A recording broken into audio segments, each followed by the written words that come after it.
ఈ రోజు హైదరాబాద్ నుండి అనంతగిరికి వెళ్తున్న పర్యాటకులు కారులో బయలుదేరగా వికారాబాద్ శివసాగర్ చెరువు దగ్గరగా వేగంగా వెళ్తున్న బస్సు కారుపైకి ఒక్కసారిగా దూసుకొచ్చింది. దీంతో బస్సును తప్పించబోయి కారు అదుపు తప్పి చెరువులోకి దూసుకెళ్లింది. ఈ ఘటనలో గుణశేఖర్ అనే వ్యక్తి గల్లంతు కాగా సాగర్ అనే వ్యక్తి పరిస్థితి విషమంగా ఉంది. తగిన సమయానికి సహాయక చర్యలు చేపట్టి ఉంటే అందరూ క్షేమంగా బయటకు వచ్చేవారమని కారులో ప్రయాణించిన వ్యక్తి రఘు తెలిపారు. అక్కడ 4 ఇంచులు ఉంటుంది.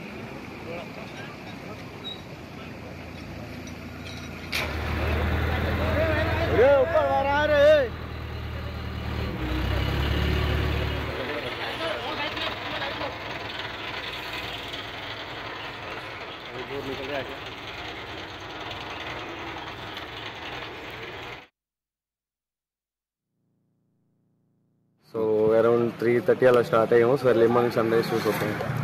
సో అక్కడ నుంచి వెళ్ళేసి లైక్ ఆన్ ద వేలో 4:30 ఆ టైంలో లైక్ మేము మా లేన్లో వెళ్తున్నాం. ఫుల్ ఫాగ్ ఉంది. మేము ఆల్రెడీ హజార్డ్ లైట్స్ ఆన్ చేసాం. అన్నీ ఆన్ డిమాండ్ కొట్టుకుంటా నెమ్మదిగా వెళ్తున్నాం. మినిమం ఒక నాకు తెలిసి 50 రేంజ్ 40 రేంజ్లో ఆ రేంజ్లో నెమ్మదిగా వెళ్తున్నాం. అసలు ఏం కనిపించట్లేదు.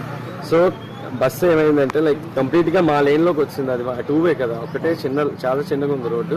సో డైరెక్ట్గా వచ్చేసింది. మేమేంటంటే రైట్ మా లేన్లోకి రాగానే మేము తప్పించుకుందామని ఇటు తిరిగితే చిన్న డాష్ ఇచ్చేసింది.